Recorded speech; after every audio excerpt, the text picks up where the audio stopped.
여러분들 바쁜 와중에 제가 이렇게 사연을 올립니다. 저를 소개해드리자면 40살의 커리어 우먼이고요. 현재는 아이하고 단둘이서 살고 있습니다. 싱글맘이라고 안 좋은 시선들도 존재하지만 그래도 혼자서 아이를 키우는 강한 엄마라고 응원해주시는 분들이 있어서 오늘도 힘을 내서 일하고 있어요. 제가 이렇게 사연을 올리게 된 것은 제가 아이와 단둘이서 살게 되게 만든 못된 남편 때문에 그래요. 지금도 남편은 저에 대한 안 좋은 이야기를 하지만 이미 진실들을 알고 있어서 아무도 들어주지 않고 있어요. 아이도 어느 정도 머리가 있어서인지 잘은 몰라도 눈치를 챘는지 지금은 아버지가 없어도 괜찮아 라고 말하면 그 사람은 아버지가 아니잖아 라고 말할 정도로 남편한테 응원하고 또 지원해줄 사람이 없는 상황이었어요. 대체 무슨 일이 있었는지 설명을 드리자면 길어지는데 그 일의 시초는 남편이 실직을 하게 된 순간부터였어요. 당시 남편도 직장을 다녔었는데 본인 말로는 자기한테 전혀 맞지 않아서 그만두었다고 하는데 주변 사람들 말로는 평소에 일을 못하면서 갑질을 더럽게 많이 해서 많은 사람들한테 찍히게 되었고 거기에 성추행까지 저질러서 결국은 고소는 안 하는 대신에 그만두는 걸로 결정이 나게 되었어요. 어찌 보면 정말이지 부당하다고 볼 수가 있어요. 왜냐면 성추행을 했는데 그걸 제대로 처벌을 받지 않고 그만두는 걸로 결정을 했으니까요. 하지만 당시 윗사람들이 그래도 못해도 회사에 오래 있었던 만큼의 노고는 인정해 주어야 한다면서 그렇게 결정이 되었다고 해요. 비록 고소는 안 당해서 손해배상을 안 하게 되었지만 그 이후로 나이 문제로 재취업은 고사하게 되고 맨날 집에서 빈둥빈둥 노는 신세가 되었어요. 시댁에서는 이미 남편의 실상을 다 알고 있어서 추석이나 설날 때 저와 아이는 제외하고 남편은 오지 말라고 시부모님께서 말할 정도로 사이가 험악해져 버렸어요. 너 다시는 우리 앞에 오지 마라. 네가 그러고도 사람이냐? 그쪽 사람들이 착해서 네가 이러는 거지. 원래였으면 넌 감옥이야, 이 썩어 빠질 놈아. 차라리 감옥에 가야 정신을 차릴 텐데 네 자식 보기도 부끄럽지 않냐? 라고 말하시며 남편은 찬밥 신세를 당하게 되었고 시부모님께서는 저와 아이들을 향해 고생이 많다며 위로해 주시고 그랬어요. 솔직히 시부모님이 남편을 차별하고 저와 아이한테만 잘해주는 게 좀 그렇지만 성추행까지 저지른 남편 생각하면 그건 당연한 결과라고 생각하며 넘어갔어요. 솔직히 말해서 남편의 저지른 걸 보면 이혼을 해도 이상한 건 없었어요. 솔직히 저도 이혼을 하고 싶었는데 시부모님께서 이를 극구 말리셨고 아이한테도 안 좋은 영향을 줄까봐 함부로 안 하는 거였어요. 그래서인지 시부모님은 늘 저만 보면 미안하다며 좀 참아달라고 하시면서 못난 아들을 용서해달라고 늘 간청하고 사정을 하셨어요. 그래도 자식이라고 시부모님도 남편을 어떻게든 잘 되라고 빌어보지만 남편의 꼬라지를 보면서 점점 힘들어하시고 그랬어요. 그리고 남편은 이런 시부모님의 마음을 모르는지 늘 놀기만 하고 동네방네 싸돌아댕기며 주변에 민폐만 끼치고 다녔어요. 언제는 이런 일이 있었어요. 학생 오늘따라 아주 예쁘네. 네, 맨날 일이 없으니까 하도 밖에 돌아다니다가 근처에 여고가 있으면 등교하는 학생들한테 추파를 던지고 그랬어요. 당연히 여고에서 신고가 들어갔고 저는 일하는 도중에 연락 온 경찰로부터 불려가게 되는 꼴사나운 경험도 하게 되었어요. 심지어 이게 한두 번이 아니었어요. 덕분에 저와 남편은 사이가 벌어지게 되면서 아예 서로 상종도 안 하는 사이로 가게 되었어요. 그러던 어느 날 제가 직장에서 일하고 조금 늦게 퇴근을 했는데 부대 중 전화가 있어서 확인을 하니 유치원 집이더라고요. 혹시나 하고 걸었더니 유치원 선생님 부모님이 오시질 않아서 아이를 잠시 유치원 집에 있다고 말씀을 하셔서 너무 황당해서 급히 달려갔어요. 달려갔는데 아이는 울면서 저한테 안기고 있고 유치원 선생님은 다음부터는 이런 일이 없었으면 좋겠다고 말씀을 하셔서 제가 진짜 너무 창피했어요. 그렇게 아이와 함께 집으로 데려가는데 도착하니 남편이 현관에서 헐레벌떡 나오더라고요. 남편은 자신은 깜빡했다며 미안하다고 했지만 제가 답을 한 건 뺨을 향해 날리는 제 손바닥이었어요. 그 뒤로도 남편이 자주 유치원에서 데려가는 걸 잊고 그래서 그만큼 저한테 많이 혼이 났었어요. 그래도 남편은 아이 데려가는 것만큼은 지키는데 유달리 이러는 것 보고 많이 의심이 돼서 혹시 뭐하나 라고 여러 번 말을 하는데 남편은 얼버무리며 그냥 바쁜 게 있다고 하는데 솔직히 직장도 안 다니는 인간이 뭐가 바쁘다고 그럴까요? 솔직히 말해서 뭐 기껏해야 집안일 정도? 근데 그 집안일도 남편은 거의 안 해요. 청소, 빨래, 요리 다 제가 해요. 남편은 그 사이에 뭐 하냐 하면 잠만 자고 TV 보고 또 산책하고 그리고 친구 만나고 그게 다예요. 그나마 친구 만나는 것도 점점 줄어는 들고 있어요. 워낙에 남편에 대한 소문이 안 좋아서 점점 따돌림을 당하고 있었어요. 하긴 저렇게 사고를 치고 다니는데 누가 좋아하겠어요. 일례로 남편이 밖에 나가서 술을 마시고 집에 돌아오는데 온갖 물건들을 다 던지고 아이와 저한테 손찌검을 하고 여러 번 있어서 가끔 제가 아이와 함께 부모님 집에 피신하는 경우가 있었어요. 뭐 나중에는 저한테 혼나고 그랬지만요. 그때는 그렇게 술을 많이 마시면 아주 영웅인 마냥 나서더니 술 깨니까 찌질한 모습을 보이니 정말이지 정이 떨어지더라고요. 그러던 어느 날 제가 집으로 퇴근을 하는데 아줌마들이 뭔가 쑥덕거리길래 다가가니 아줌마들이 저를 보고는 쓱 피하더라고요. 그 뒤로도 계속되고 저하고 아이 이렇게 둘이서 가면 멀리서 참 불쌍한 모자라고 말해서 대체 무슨 일이지? 하고 궁금하고 그랬어요. 어느 날 하도 쑥덕거려서 종일 쑥덕거린 아줌마를 붙잡아서 대체 무슨 일로 그렇게 재미난 이야기를 한다며 왜 저만 보면 피하시냐고 질문을 하니까 아줌마께서 한참 생각을 하시더니 그 실은 댁 남편이 있잖아요 하며 이야기를 하시는데 듣는데 남편놈이 글쎄 이놈이 다방에 자주 들락날락거리더니 거기 있는 여자애들하고 놀아났나봐요. 하도 부둥켜 안고 막 고래고래 기집애들 옆에서 노래를 부르고 그래서 제가 없는 사이에 동네에서 이미 망신스럽다고 여겨지고 그랬어요. 게다가 이놈이 집에 그 여자들을 데리고 뭐 무슨 짓을 한다는데 귀가 밝은 사람이 말하기를 거기서 별짓을 다 한다고 해서 말하며 한참 동안 하고 그 여자들이 밖에 나온다고 증언했어요. 왜 이제야 아이를 유치원에서 안 데려다 주는지 알겠더라고요. 저는 화가 나서 집에 달려가서 쉬고 있는 남편의 귀를 잡아당겨서 대체 밖에서 뭐하고 다니는 짓이냐며 빗자루로 때리고 그랬어요. 처음에는 다방에 놀러간 적이 없다고 말하다가 나중에는 잠시 외로워서 그런 거라고 말하며 미안하다고 하더라고요. 그래도 집에는 안 데려갔다고 말하는데 주변 사람들의 증언을 이야기하니까 그제야 미안하다고 하더라고요. 그리고 자기가 욕정을 채우려고 그랬다고 고백을 하니 정말 믿기지가 않았어요. 그렇게 온종일 혼내고 이혼까지 가려는 걸 시부모님께서 막아섰어요. 하지만 전 이게 마지막이고 다시는 이런 일이 없어야 한다고 단호하게 말했어요. 그래도 이 정도면 남편이 정신을 차리겠거니 했는데 그 믿음을 여기서 깨게 되었어요. 제가 멀리 2달 동안 출장을 갈 일이 있어서 멀리 가게 되었어요. 아이는 이제 초등학교에 들어가게 되고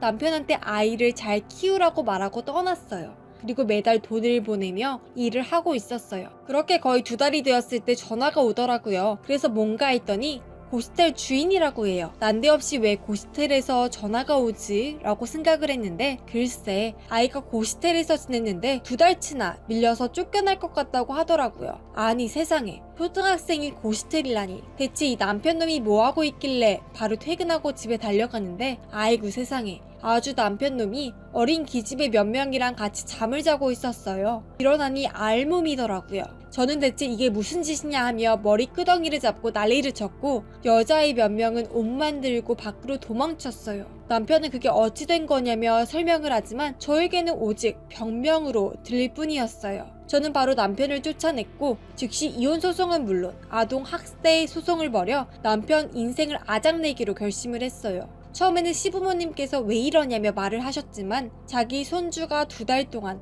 고시텔에서 방치되었다는 말을 듣고는 저한테 미안하다며 생각이 없다며 단념해 버리셨어요. 그렇게 남편은 소송 싸움에 휘말려 결국은 감옥에 들어가게 되었어요.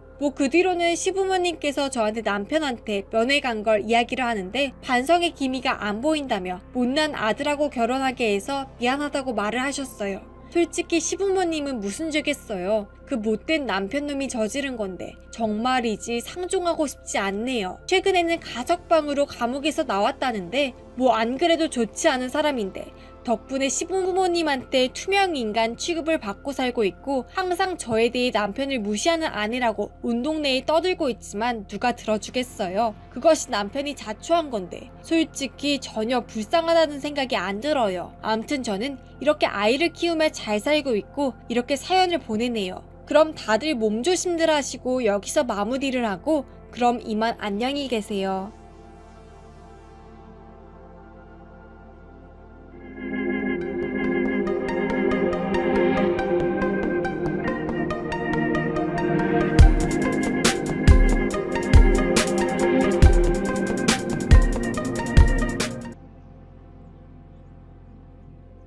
안녕하세요. 저는 얼마 전에 사랑했던 남친과의 끔찍한 파경을 맞은 파혼녀입니다. 제가 태어나 자란 곳은 경상도의 한 시골입니다. 동네가 좁아 초등학교 때부터 고등학교 때까지 친구들이 다 이어지죠. 저 역시 친구 무리들이 다 10년 이상 알고 지낸 친구들이 많습니다. 저는 직장을 서울로 잡게 되면서 자연스레 고향 친구들과는 1년에 한두 번 정도밖에는 못 만나는 사이가 되었어요. 명절 같은 때나 고향에 내려가면 잠깐 동안 얼굴 보며 차 마시는 정도가 되었죠. 제 나이가 26, 서울에서는 아직 한창이지만 제가 태어난 고향에서는 빨리 결혼을 준비하라고 가족들에게 잔소리를 듣는 나이예요. 저희 부모님이 연세가 꽤 있으셔서 저도 서둘러 결혼을 하고 싶어졌고 그걸 안 친구들이 괜찮은 남자가 있다며 소개를 시켜주었어요. 처음엔 고향 사람 다 아는데 뭘 소개해주냐고 했지만 소개받은 남자도 같은 고향 출신이었는데 만나보니 처음 보는 얼굴이더라고요. 알고 보니 고등학교 때 다른 지역으로 전학을 가서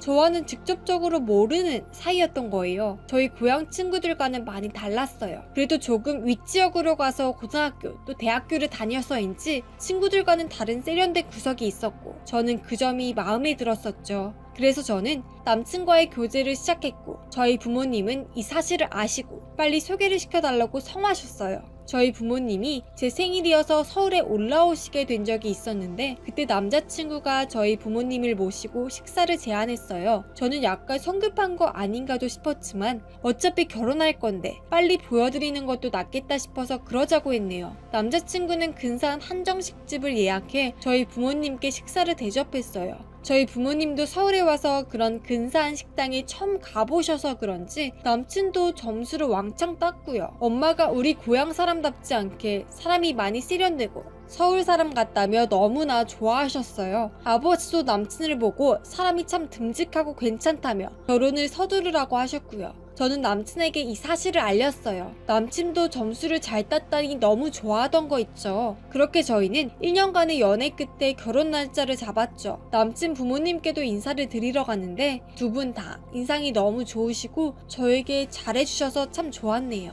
저는 그렇게 제 인상이 활짝 피는 줄로만 알았어요. 더할 나위 없이 멋있는 남자친구, 그리고 양가 부모님의 적극적인 지지. 저는 쫓기듯 결혼하는 다른 고향 친구들과는 달리 완벽한 결혼을 하는 거라고 생각했죠. 그런데 그건 상견례 날 이후로 다 망쳐버렸습니다. 제게는 2살 터울의 여동생이 있었는데 언니가 결혼을 한다고 하니 유학 중임에도 불구하고 한국에 들어왔어요. 그리고 도대체 어떤 사람이 자기 형부가 되는 거냐며 저보다도 더 설레하며 상견례장에 같이 들어갔어요. 상견례장에 들어가서 남친과 남친의 가족들과 마주한 순간 제 여동생은 사색이 되어버렸어요. 그리고 이내 곧 기절을 해버렸어요. 바로 앰뷸런스를 불러서 동생은 병원에 실려갔고 저는 남친과 남친 부모님께 너무나 죄송해서 얼굴을 들 수가 없었어요. 그렇게 정신이 없는 와중에 남친이 저를 불러서 상기된 얼굴로 저에게 따졌어요. 여동생이 있다는 말 왜 안 했어? 저는 어이가 없었어요. 우리가 결혼을 하는데 내 여동생 여부가 무슨 상관이야? 남친은 제 물음에는 답하지 않고 왜 자기를 속였느냐며 노발대발했어요. 이유는 그냥 여동생이 있었던 걸 숨겼다며 화가 난 것 같았어요. 제 여동생은 고등학교를 다니다가 학교에서 안 좋은 일이 있어서 도피 유학을 갔고 거기서 한국에 들어오기 싫다며 눌러 살았던 거예요. 그리고 다시 한국에서 살 일은 없을 것 같다며 미국에서 시민권을 따고 거기서 살고 있었어요. 그래서 저는 남친과 결혼을 하든 뭘 하든 제 여동생과 마주칠 일은 별로 없을 거라는 생각에 여동생에 대해서 아무 말도 할 필요를 못 느꼈었던 거죠. 그런데 왜 저한테 짜증을 부리는지 이해가 안 됐어요. 저는 남친과 대충 이야기를 마무리 짓고 동생이 입원한 병원으로 갔어요. 동생은 링거를 맞고 있었고 정신이 들자 사시나무 떨듯 몸을 떨었어요. 왜 그래 도대체? 뭐 때문에 그러는 거야? 하고 걱정스레 물으니 동생은 다짜고짜 이 결혼 하지마 라고 하는 거예요. 저도 기가 막혀서 아니 내가 하는 결혼인데 네가 왜 반대를 해? 하고 화를 냈어요. 그러니 여동생은 그냥 별로 좋은 사람이 아닌 것 같아 하고 입을 다물었어요. 저는 더 이상 동생과 이야기할 필요가 없다고 생각을 하고 네가 반대하는 거 상관이 없어. 언닌 이 결혼할 거야 라고 동생 가슴에 못을 박는 말을 해버렸네요. 그땐 알 수가 없었어요. 제가 엄청 심한 말을 했다는 걸요. 상견례는 동생을 빼고 다시 진행이 되었어요. 저희 부모님과 남친 부모님도 서로 좋아하셨고 분위기는 훈훈했죠. 남친이 저에게 넌지시 여동생은 좀 어때? 라고 물었고 저는 신경 쓰지 마. 걘 다시 미국 갈 거야. 라고 대답했죠. 남친은 제 여동생이 자기를 너무 마음에 안 들어하는 것 같으니 결혼식에 참석하지 않는 게 좋겠다고 말을 했어요. 말이 되나요? 하나뿐인 언니 결혼식에 동생이 안 온다니요. 그런데 저는 그때 당시 남친에게 콩깍지가 단단히 씌어서 그래 오지 말라고 할게 라고 말했어요. 그리고 집에서 지내고 있는 동생에게 너 빨리 미국 가버려 라고 매정하게 말했어요. 그러니 동생이 나 미국 보내고 언니 식 올리게? 절대 안 돼 하고 완강하게 나오더라고요. 도대체 이렇게까지 반대하는 이유가 뭐냐고 물어도 타오나면 말해준다고 하길래 정말 미치는 줄 알았어요. 그래도 자꾸 보면 서로에게 마음을 열까 싶어서 남친을 저희 집에 초대했습니다. 이건 정말 큰 실수였어요. 이날을 지울 수만 있다면 인생에서 지워버리고 싶을 정도로요. 남친에게 저희 집에서 부모님과 식사하자며 초대를 했고 남친은 여동생은? 하고 물었죠. 그래서 저는 여동생은 학교 때문에 다시 미국으로 돌아갔다고 거짓말을 했어요. 남친은 싱글벙글 웃으며 알겠다고 했고 그날 저녁 저희 집으로 찾아왔습니다. 그러나 남친에게 문을 열어준 건 제 여동생이었고 남친을 보자마자 악을 써대며 소리를 질러댔어요. 여기가 어디라고 이 미친 새끼야. 저는 동생이 그렇게 입에 담지 못할 욕을 하는 걸 처음 봤어요. 엄마 아빠께서 화가 나서 동생에게 형부 될 사람한테 뭐하는 짓이냐며 동생의 뺨을 쳤어요. 동생은 주저앉아서 꺼이꺼이 울었어요. 저 새끼가 어떤 새끼인지 아느냐면서 알지도 못하면서 가족으로 들이려고 하냐고 서럽게 울어댔고 남친은 어쩔 줄 몰라 하며 굳은 채로 서 있었어요. 저도 화가 끝까지 나서 동생에게 소리를 질렀어요. 너 이러는 이유가 대체 뭐냐고. 그러니 동생 입에서 나온 말은 우리 가족이 모두 기억하고 싶지 않았던 사건이었습니다. 저 새끼가 나 강간한 새끼라고. 저 새끼가. 저희는 잠시 아무 말도 하지 못했습니다. 제 동생은 학창시절에 선배 오빠들에게 끌려가 성폭행을 당했었고 그 트라우마로 인해 해외로 나가 살게 되었던 거였어요. 그리고 그 선배 오빠들은 다들 잘난 집안 아들들이어서 아무런 처벌도 없이 사회봉사 몇 시간으로만 죗값을 치렀었어요. 제 동생 입에서 제가 결혼하겠다고 데려온 남자가 그 강간범이라는 얘기가 나오고서 저는 충격을 먹었어요. 그때 저희 아버지는 제 남친을 미친듯이 패기 시작했어요. 네가 그러고도 내 딸이랑 결혼하려고 들어? 이 개같은 새끼야. 이 개같은 새끼야. 제 남친은 몇 대를 맞더니 갑자기 저희 아버지를 밀치고 화를 냈어요. 이미 몇 년도 더 지난 이야기를 가지고 뭐하는 거세요? 하며 동생을 죽일 듯이 때려봤어요. 저는 너무 놀라서 쓰러진 아버지를 부축했고 남친은 그대로 집을 나가버리셨어요. 그렇게 저희 집안은 풍비박산이 났고 동생과 엄마는 충격에 또 아버지는 건장한 남친에게 떠밀려 타박상을 입으시고 입원을 하셨어요. 동창들에게 이야기를 수소문해보니 남친은 고등학교 때 갑자기 이유도 모르게 전학을 갔다네요. 남친 부모님께서는 저희 고향 지역의 오래된 유지 집안이었기 때문에 학교 선생님들도 어찌할 수 없었다나요? 저는 여동생의 상처도 모른 채 여동생에게 그 새끼 편을 든 것도 후회가 되고 미안해 죽을 것만 같았지만 그 새끼를 죽여버리고 싶은 마음이 제일 컸어요. 저는 온 가족의 진단서를 떼고 바로 검찰청으로 향했어요. 그 사람을 고소하기 위해서요. 제가 그를 고소하기 위해 준비한다는 소문이 들렸는지 남친은 저에게 전화해 협박을 하더군요. 너 우리 집 어떤 집안인지 알지? 허튼 짓 하면 내가 너네 집 일가족 다 죽여버리는 수가 있다고. 조금은 겁도 났지만 제 동생은 이미 수없이 죽었다 살아난 아이예요. 저는 그래서 남친의 협박까지 모두 증거로 모아놓았어요. 남친은 계속해서 저에게 그 일이 몇 년이나 지난 줄 아냐면서 무식한 놈이 쓸데없이 일을 벌린다고 저를 비웃더라고요. 그런데 무식한 건 제가 아니라 그였네요. 저도 증거가 남아있지 않아서 이 고소가 성립될지 걱정을 했는데 변호사가 성폭행 공소시효는 10년이라고 하네요. 그리고 저희 아버지를 폭행한 정황, 제 동생의 정신과 치료 내역, 그리고 제일 중요한 그 사람의 협박 전화, 문자는 더 형량을 받는데 충분할 거라고 했어요. 예전에야 동네에서 떠받들어주고 잘 나가는 집안이었다지만 이젠 그런 걸 숨길 수 있는 세상은 지났다고 생각합니다. 시간이 얼마가 됐든 받아야 할 벌은 꼭 치르게 만들 거예요. 그리고 저로 인해 상처받았을 동생을 위해서 꼭 승소할 때까지 싸우려고 합니다. 이 사연을 들어주신 여러분들께도 응원을 부탁드립니다.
요즘 코로나로 다들 힘드시나요? 그래도 여름이니까 어디 놀러 갈까 하고 고민을 하고 싶지만 시국은 시국이니 어디로 가기가 참 두렵네요. 저는 27살의 여자입니다. 요즘 다들 30대 넘어서 결혼을 하는데 제가 비교적 어린 나이에 결혼 생활을 하게 되었네요. 저는 대학은 안 가고 고등학교 졸업하고 바로 직장 생활을 했거든요. 남편은 회사 동료였고요. 같이 입사해서 같이 일하고 그런 사이였거든요. 그러다가 퇴근하고는 같이 맥주캔 하나씩 들고 마시고 그렇게 하루하루를 보내고 그랬어요. 남편도 고졸이었고 처음에는 대학을 갈 생각이 없어서 고등학교 졸업하고 바로 군대에 들어갔고 제대하고 저와 같이 취직을 하고 나중에는 방통대를 다니게 되었어요. 그래서 만나는 시간이 많이 줄었어요. 저도 방통대를 다닐까 하는데 딱히 대학을 졸업해도 요즘 취직이 된다는 보장도 없고 그냥 자격증을 따서 더 일을 해서 경력을 쌓는 게 더 낫다고 해서 자격증 공부 정도는 하고 있어요. 아무튼 그런 야무진 남편을 보고 있자니 부럽기도 하고 대단하다고 생각을 했어요. 그러던 어느 날 방통대에서 졸업을 한 남편을 축하하기 위해 선물도 주고 맛있는 저녁을 같이 먹으며 시간을 보냈었어요. 남편하고 저는 같이 영화를 보자고 하며 영화관을 향해 가는데 저는 앞으로 뭘 할 거냐고 말을 했어요. 자기는 앞으로 뭘 할 거야? 남편은 한참 동안 생각을 하다가 자기가 주말 농장을 하고 싶다고 말을 하더라고요. 저는 주말 농장을 하면 힘들지 않겠어? 라고 말하니까 걱정 마. 그냥 심심해서 하는 건데. 나중에 나는 시골에 내려가서 살고 싶은데 일단 체험으로 해봐야지 라고 말했어요. 솔직히 말해서 주말 농장을 하면 물론 제가 같이 가서 하면 좋지만 가뜩이나 야근이 많아서 주말 말고는 시간이 없는데 주말 농장을 하면 주말에 놀 시간이 줄어들어서 그렇기는 하지만 남편이 자기가 농작물 키운 거 준다고 하며 달래는데 그러려니 하고 넘어갔어요. 남편하고 같이 관공서에 가서 농지 취득 자격 증빙을 발급받고 농사를 짓기 시작을 했어요. 처음에는 저는 재미없을까 하고 생각을 하며 같이 남편하고 농사를 지었는데 나중에는 힐링이 되고 손으로 키운 농작물을 가지고 먹으니 그것도 참 보람이 되더라고요. 그래서 주말 농장에 가는 걸 좋아하게 되었어요. 하지만 제가 근무 부서를 옮기게 되고 주말에도 일을 나가는 일이 빈번해져서 남편하고 같이 주말 농장에 가는 일이 점점 줄어들었어요. 게다가 저녁 야근도 빈번히 있어서 집에 있는 날도 적었어요. 이렇게 남편하고 보는 일이 없어도 서로 결혼을 하겠다는 마음은 있었고 부모님께 인사를 드리고 혼수 준비에 들어갔어요. 저는 바쁜 시간에도 시간을 내서 식장을 알아보고 또 혼수집을 알아보고 그랬어요. 그러던 어느 날 제가 남편이랑 같이 결혼할 때 쓸 가구들을 구경하러 갔는데 한 여자 직원이 남편을 알아보더라고요. 안녕하세요. 같이 주말 농장 하시는 분이네요. 남편은 반갑습니다 하고 말하며 인사를 드리며 저희가 결혼을 할 거라서 혼수 준비를 하려고 가구들을 구경하러 왔다고 말을 했어요. 그러자 직원분은 알겠다면서 어느 가구가 좋은지 열심히 설명을 하고 있었어요. 그렇게 가구들을 다 둘러보고 나와서 저는 저 사람 주말 농장에서 봤냐고 말했어요. 왜 알잖아요. 신혼때라서 다른 여자가 남편을 알아보면 왠지 모르게 질투가 느껴지잖아요. 남편은 그런 저의 마음을 아는지 절 진정시키며 말을 했어요. 그냥 주말 농장에서 일하다가 만난 사이야. 그냥 홈이나 그런 거 빌려주는 거 말고는 없고 우연히 옆에서 주말 농장을 하고 있어. 어차피 남자친구도 있고 가끔 남자친구하고 같이 밭일을 하고 그러더라고. 그러니 너무 신경 쓰지 마. 나한테는 오직 자기뿐이야 라고 말하니 저는 겨우 진정이 되었어요. 그렇게 시간이 흘러 결혼식에 이르렀어요. 거기서 식을 올리며 진행을 했고 무사히 마치게 되면서 뷔페 드시는 하객분들한테 인사를 드리고 있는데 거기서 가구 매장 여직원이 있는데 혼자 있더라고요. 혹시 남자친구분은 바쁘신가요? 라고 말하니까 남자친구가 출장 때문에 몇 달간 못 본다고 말을 했어요. 딱히 그 여자가 신경을 쓰는 게 아니었는데 남편하고 그 여자가 서로 눈빛을 맞추는 것 보면 좀 마음에 걸리긴 했어요. 하지만 이내 신혼여행을 가게 되면서 그 마음은 잊혀지게 되었고 신혼 때는 별다른 친구가 없었고 남편이 주말 농장을 자주 가는 것 말고는 딱히 문제되는 게 없었어요. 저하고 결혼을 하고는 술 같은 거 자제하고 담배도 그전에는 피다가 결혼을 하니까 끊는다고 각오하고는 아예 안 피게 되었어요. 여기까지 보면 만점짜리 남편이었어요. 게다가 야근도 웬만해서는 안 하려고 하고 일찍 와서 제가 늦게 오면 미리 저녁을 차리고 집안일을 어느 정도 해주는 등 그야말로 아내분들이 원하는 남편감이라고 해도 과언이 아니었어요. 주말 농장 운영은 그래도 꾸준히 하는 편이었고 저는 근무 부서 때문에 주말에도 일하거나 주말에도 힘들어서 집에서 쓰러지고 쉬는 일이 많았어요. 그래서 남편이 같이 가자고 해도 제가 힘들어서 못 간다고 하는 말이 자주 나오고 결혼 전처럼 남편 혼자서 가는 일이 많았어요. 그러던 어느 날 제가 그래도 남편이 홀로 가는 게 좀 마음에 걸려서 몰래 주말 농장에 가보기로 했었어요. 다행히 저에게만 있는 자동차가 있어서 타고 가는데 오랜만에 그곳으로 가는 거라 그런지 많이 헤매고 그러다가 겨우 도착을 했어요. 하지만 거기에 남편이 없었어요. 분명 주말 농장에서 일하고 있다고 하는데 과연 어디에 있을까 하고 주변을 둘러보다가 너무 힘들어서 근처에 움막이 보여서 그곳으로 가는데 신음소리가 들리더라고요. 정말이지? 시골이라고 아무도 없다고 그런가 하고 그 뒤로 돌아 다른 곳으로 가려고 하는데 그중 한 명의 목소리가 너무 익숙해서 혹시나 하고 가는데 거기서 남자 한 명이 저를 보더니 급히 옷을 입고 여자도 옷을 챙기며 남자랑 같이 도망을 가더라고요. 너무 빨리 도망을 가서 쫓아갈 수가 없었지만 전 누구인지 알 수가 있었어요. 남편과 바로 그 가구 매장 여직원이었어요. 도저히 용서가 안 돼서 아무리 찾아도 없어서 남편 차 앞에서 기다렸어요. 그렇게 저녁 때쯤에 남편이 왔더라고요. 남편은 태연하게 자기는 어디 산속에서 정리할 게 있어서 늦었다고 말을 하더라고요. 이미 다 봤는데 어디서 거짓말을 하는지 어이가 없어서 뺨을 때리며 왜 움막에서 그녀랑 뭘 하고 있었느냐며 말을 했어요. 그러자 남편이 자기만 주말 농장에 와서 너무나 심심했고 그 여자도 남자친구가 너무 바쁘다며 서로 같은 처지에 있어서 단지 말을 하다가 그렇게 되었다고 말을 하는데 너무나 화가 나서 다시 뺨을 때리고 아무리 그래도 내 눈앞에서 그 짓을 하느냐면서 소리를 질렀어요. 남편은 미안하다고 말하며 다시는 이런 일이 없을 거라고 말했지만 다시 생각을 하니 결혼 전부터 분명히 이랬을 거라고 머릿속에서 떠오르더니 결혼식 때 서로 사랑스럽게 쳐다보던 눈빛들이 떠오르면서 저는 당장 그녀를 불러오라고 소리를 쳤어요. 처음에는 먼저 집에 떠났다고 말하다가 나중에 물으니 그 여자도 오는데 아주 표정이 당당하네요. 저는 아니 남자친구도 있는 분이 아내가 있는 유부남하고 뭐하는 짓이냐고 말하니까 당당하게 우리들이 얼마나 외로웠는지 아시나요? 안 그래도 주말마다 외롭고 힘든데 이래야 주말 스트레스 풀고 그러죠. 그러니 본인이 남편 관리를 하면 이러겠나요? 본인이 힘들다고 그러니까 이꼴나죠. 순간 너무나 화가 나서 머리 끄덩이를 잡고 마구 그 여자를 때렸고 남편은 이러지 말라고 말리고 난리도 아니었어요. 그렇게 한창 여자를 마구 때리고 여자가 그 죄를 빌 때쯤 전 화가 나서 차를 타고 떠나버렸어요. 그리고 바로 부모님 집에 가서 말하고는 화가 풀릴 때까지 거기에 있었어요. 남편이 와서 용서를 빌려고 했지만 부모님한테 결국 얻어터지고 그 뒤로 오지 않았어요. 그리고 한참 지나고 이혼 소송을 걸고 제 명의로 된 혼수집에서 남편을 쫓아내버렸어요. 듣기론 그 여자도 남자친구한테 얻어터지고는 집에서 쫓겨나 버렸다고 하더라고요. 그리고 이 소문이 남편과 그 여자 지인들한테 다 퍼져서 이젠 그들 편 들어줄 사람이 없게 되었어요. 최근에 코로나가 터져서 이혼 소송이 뒤로 미루어졌고 얼마 전에 직장을 그만둬서 직장을 다시 구할 때까지 고민을 하다가 부모님께서 공무원을 해보는 게 어떠냐고 하셔서 혼자서 공무원을 하고 있어요.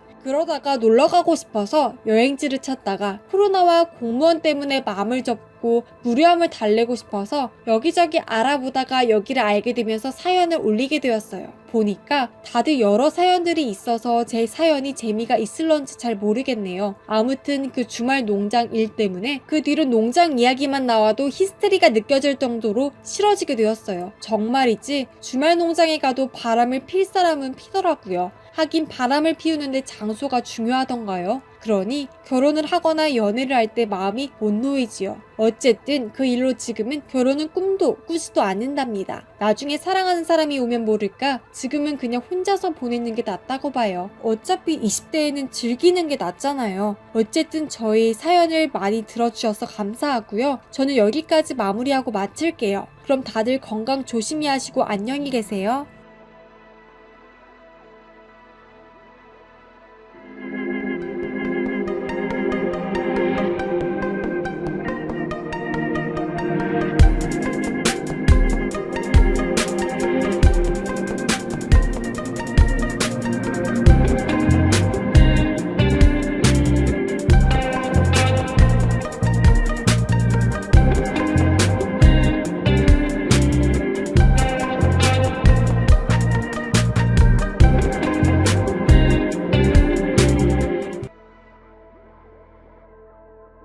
안녕하세요. 저는 얼마 전까지 삶과 죽음의 경계를 오가다가 가까스로 완치 판정을 받은 28살 여자입니다. 사경을 헤매이다 이제는 정상적인 생활을 할 수 있게 되었는데요. 이제 행복하고 건강하게 살 일만 남았는데 저는 이번 일을 통해서 인생에서 가장 소중하다고 믿었던 남자친구를 잃게 되었습니다. 저희의 헤어진 이유를 아는 사람들은 부모님 빼고는 거의 아무도 모릅니다. 얘기하기도 부끄럽고 사람들의 입방아에 오르내리는 게 싫어서 이야기를 안 했지만 그 이유가 저 혼자서는 감당하기가 너무 힘들기 때문에 이 자리를 빌어 털어놓아 보려고 합니다. 저는 결혼을 생각하며 만나온 오랜 남자친구가 있었어요. 대학교 CC로 만나 연애를 해왔고 서로의 부모님에게도 자주 인사를 드리며 결혼을 이야기해왔죠.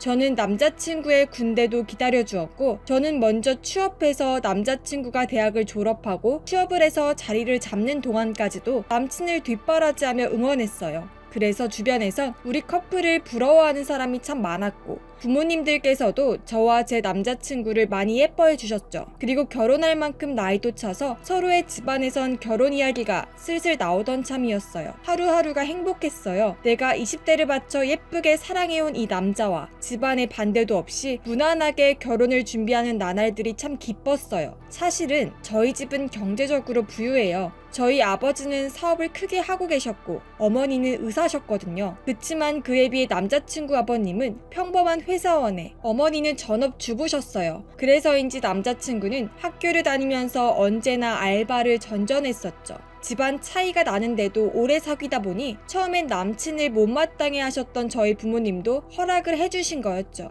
사건이 벌어진 건 신혼집을 알아보러 나갔던 날이었어요. 감사하게도 저희 아버지께서 저희 신혼집을 매매로 사주신다고 하셔서 남친도 또 저도 신이 났었어요. 남친을 만나러 가기로 했는데 남친이 차를 가지고 온다고 해서 저는 오랜만에 대중교통을 이용하려고 했죠. 오랜만에 버스를 타고 약속 장소에 도착해 길을 건너던 순간 졸음운전을 한 트럭에 치여 몇 미터를 날아갔대요. 물론 저는 차에 치인 후 의식을 잃어 아무것도 기억이 나질 않네요. 눈을 떠보니 2달이라는 시간이 흘러 있었고 저는 팔다리가 다 산산조각 나버린 채로 병원 중환자실에 누워 있었습니다. 의식이 깨어난 저는 그제서야 온몸이 부서지는 고통에 괴로워 있어요. 어느 정도 정신이 들고 나서야 저는 깨달았어요. 내 인생 얼마 남지 않았구나 하고요. 제가 중환자실에 있다 보니까 남자친구도 자주 오지는 못했지만 틈나는 대로 제게 찾아와 제 손을 잡아주었어요. 항상 이런 이야기를 했네요. 네 마지막은 내가 지켜줄게. 의아했어요. 보통 이런 경우에 넌 일어날 거야. 넌 꼭 완치할 거야. 뭐 이런 이야기를 할 것 같은데 말이죠. 어쨌든 저도 상태가 안 좋았기 때문에 남친이 뭐라고 하든지 상관없었어요. 그걸 신경 쓰기엔 제 몸이 일단 너무 아프고 안 좋았기 때문이었죠. 당연히 예정되었던 결혼은 기약이 없어졌어요. 당장 제가 생사를 오가는 중이었기 때문에 누구 하나 결혼 이야기를 먼저 꺼낼 수가 없던 거였죠. 그런데 저에게 먼저 결혼을 진행하자고 했던 것은 바로 남자친구였습니다. 저희 부모님은 남친에게 차마 아무 말도 하실 수 없었고 남친 집에서는 난리가 났었대요. 당장 언제 죽을지도 모를 저랑 결혼을 어떻게 하느냐면서요. 식 올리자마자 호라비 신세가 되고 싶은 거냐고 엄청 혼을 내시면서 이젠 제 병간호도 가지 말라고 하셨다네요. 그렇지만 남친은 꿋꿋하게 제가 어떻게 되더라도 상관이 없다고 그냥 당장은 저랑 혼인신고라도 하고 부부의 연을 맺겠다고 했네요. 그렇게 매일 남친이 부모님과 씨름을 하는 동안 저는 또 한 번 청천벽력 같은 이야기를 듣게 되었어요. 점점 정신이 돌아오길래 제 몸 상태도 호전되는 줄로만 알고 있었는데 장기가 많이 파열돼서 걷잡을 수 없다는 말이었어요. 사실상 1년을 넘기기가 어려울 것 같다는 담당 의사의 말이었죠. 저희 엄마도 의사시니까 제 상태를 아무래도 잘 알고 계시는 듯 했어요. 제가 살 날이 얼마 남지 않은 시한부라는 걸 알게 되었고 저는 남친한테 일부러라도 차갑게 대할 수밖에 없었죠. 남친은 모든 게 다 괜찮다고 했지만 저는 일부러 네 남은 인생을 생각해. 지금 감정 때문에 억지로 나랑 결혼할 필요는 없어. 난 곧 죽고 사라질 사람이지만 너는 호적에 나랑 결혼했던 증거가 남잖아. 네 인생은 나보다 훨씬 더 길 텐데 나중에 후회할지도 몰라. 저는 혼자 남을 남자친구를 위해서 달래보았지만 남친은 요지부동이었어요. 무조건 너랑 결혼하겠다고. 중환자인 저를 끝까지 간호해주다가 저를 보내주어도 남친에게 너무 미안한 일인데 남친은 끝까지 저랑 혼인신고하고 부부로 인정받고 싶다고 말을 합니다.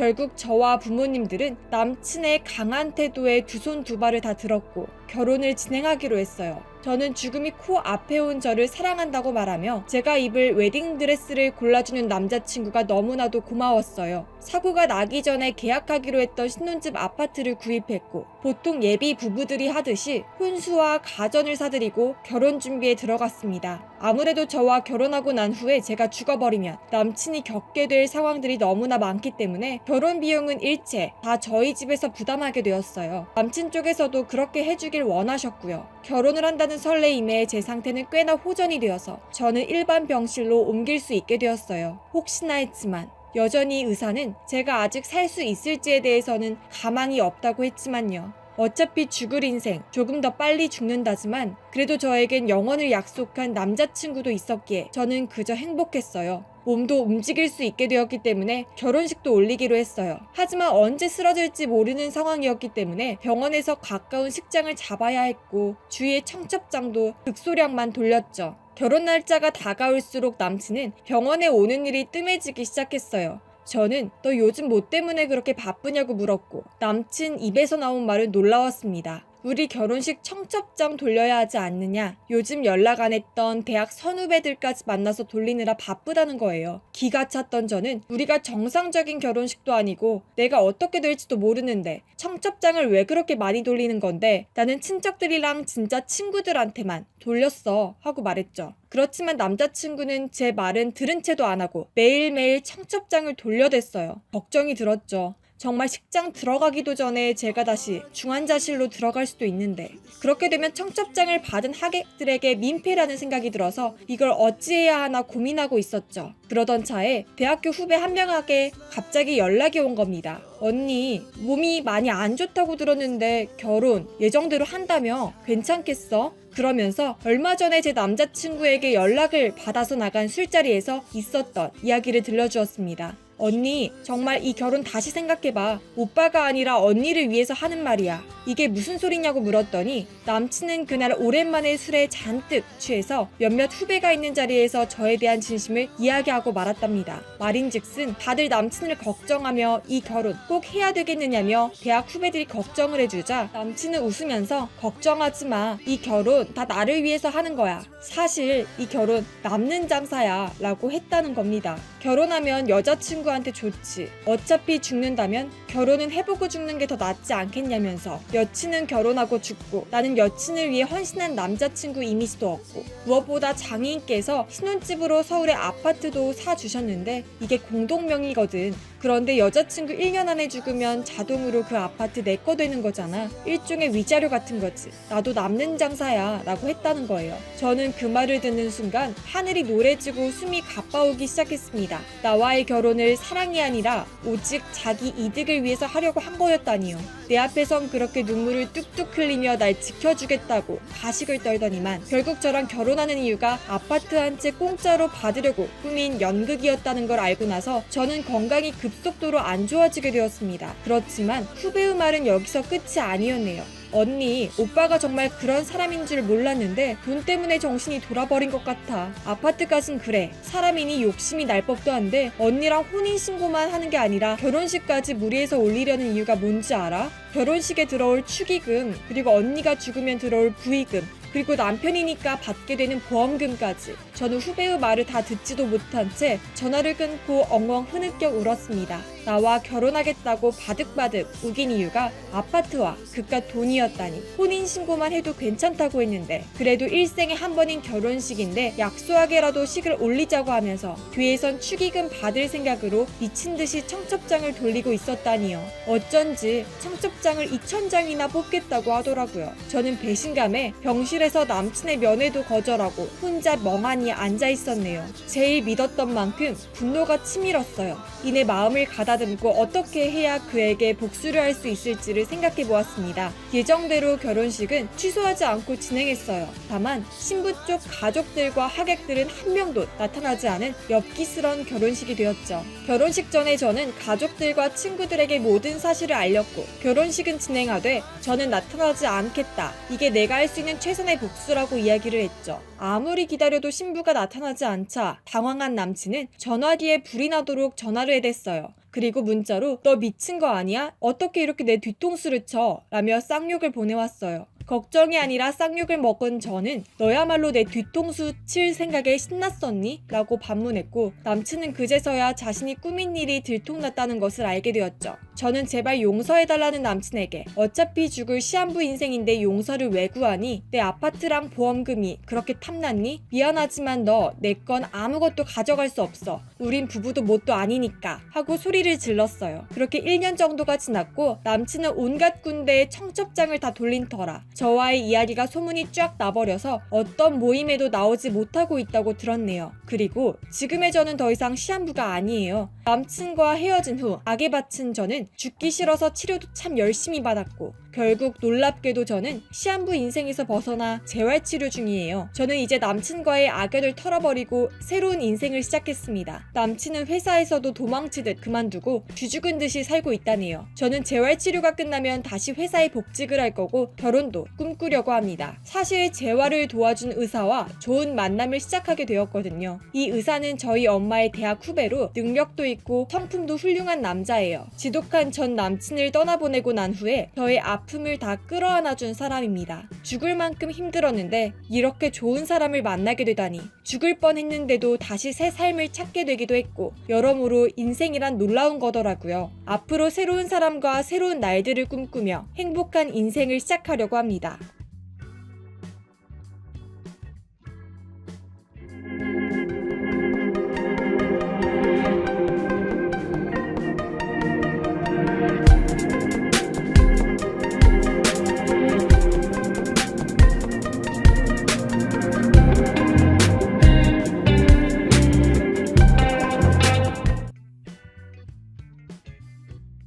여러분들 반가워요. 저는 아이를 키우는 아이 엄마고요. 얼마 전 직장에서 그만두게 되어서 부모님 집에서 지내고 있어요. 언젠가 아이도 부모님을 챙기기 위해 직장을 구해야 한다지만 힘드네요. 역시 한번 직장을 그만두면 직장 찾는 건 참 어렵더라고요. 그런데 제가 이렇게 고생을 하는 건 그 못된 가정부 때문이고, 거기에 홀린 남편도 여기에 관여가 되어 있었어요. 그 가정부는 필리핀에서 왔고 한국에서 정착하려고 왔다가 일자리를 구하려고 온 거였어요. 뭐 보니까 그래도 피부는 하얗고 예쁘더라고요. 저희 부부가 그 가정부를 고용하게 된 것은 아이 때문이었어요. 저하고 남편은 결혼을 하고 그 뒤에 아이를 낳았는데, 문제는 너무나도 바쁜 데다가 부모님과 시부모님이 몸들이 편치 않으셔서 아이를 맡길 사람이 필요했거든요. 저와 남편은 하필 다니는 회사가 유난히 야근을 많이 시켜서 저녁에 집에 못 들어가는 경우들이 많았어요. 아무리 아이가 있다고 말씀드려도 회사 사정 어쩌구로 도저히 안 된다고 했고, 회사에는 보육시설이 안 되어 있었어요. 그래서 저와 남편은 어찌할까 하다가 가정부를 고용하기로 결정을 했어요. 뭐 그렇다고 가정부를 막 들인 건 아니었어요. 예전에 가정부를 들였는데 아이를 막 학대하고 그런 적이 있어서 몰래 카메라를 설치해서 그 가정부가 고용해서 잘 하는지 지켜보았어요. 그렇게 만반의 준비를 하고 가정부가 오길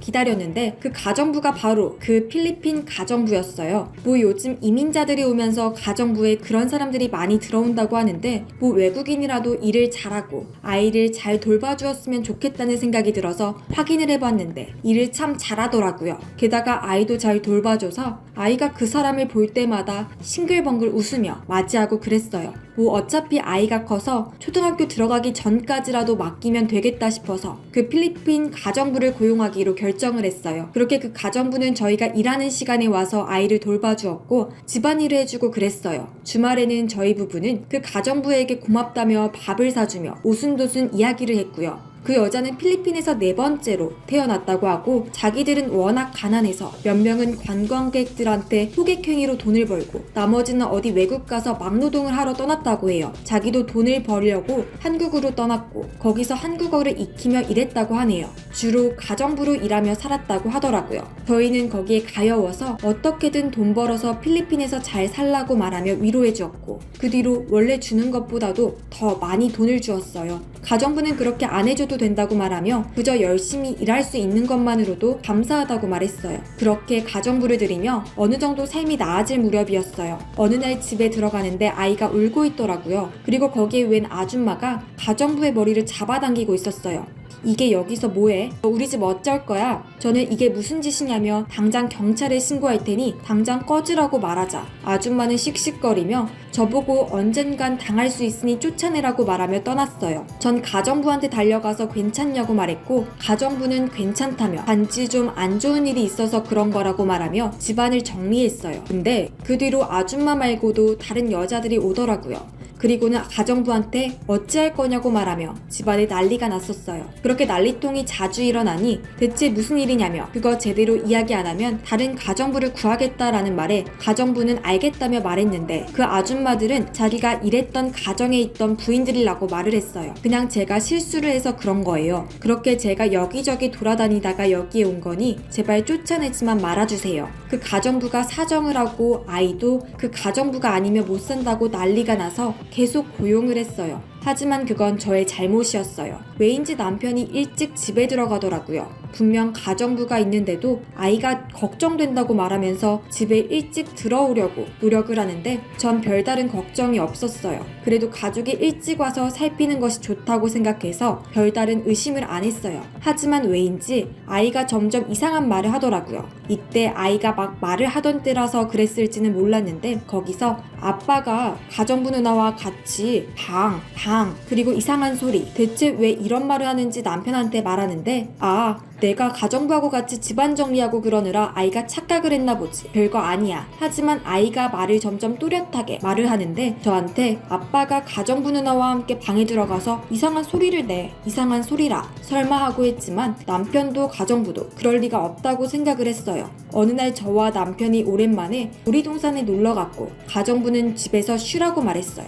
근데 아이가 입에서 여자 신음소리를 내더라고. 저는 화들짝 놀라며 아이를 데리고 화장실에 데려가서 엉덩이를 때리며 대체 이게 어디서 난 소리냐고 혼을 내는데 아이가 그게 가정부 누나한테서 난 거라고 말하더라고요. 순간 기분이 쎄하더라고요. 하긴 아이가 집에 있고 어디 이상한 건 볼 일이 없을 테고 그렇다면 설마. 저는 그 뒤로 남편과 가정부를 의심을 했고 혹시나 하며 몰래 일찍 가서 살피기도 했지만 별다른 이상이 없었어요. 그러다가 남편이 출장을 간다고 하더라고요. 그렇게 남편이 출장을 가니 남편과 가정부가 불륜을 일으킨 것 같다는 의심이 사라지게 되었어요. 가정부는 계속 집에서 일하고 있고요. 그러던 어느 날 제가 평소보다 일찍 집에 들어가는데 현관에서 남편 신발이 보였어요. 가정부의 신발도 있고요. 아이는 거실에서 자고 있는데 대체 이 두 명은 어디서 뭘 하는지 두리번거렸는데 방에서 신음소리가 들리더라고요. 저는 이게 뭔가 싶어서 그 방에 들어갔는데 이게 웬걸 남편과 그 가정부가 같이 있더라고요. 알몸인 상태로 말이었어요. 전 그걸 보고 너무나도 입이 벌어지지 않았어요.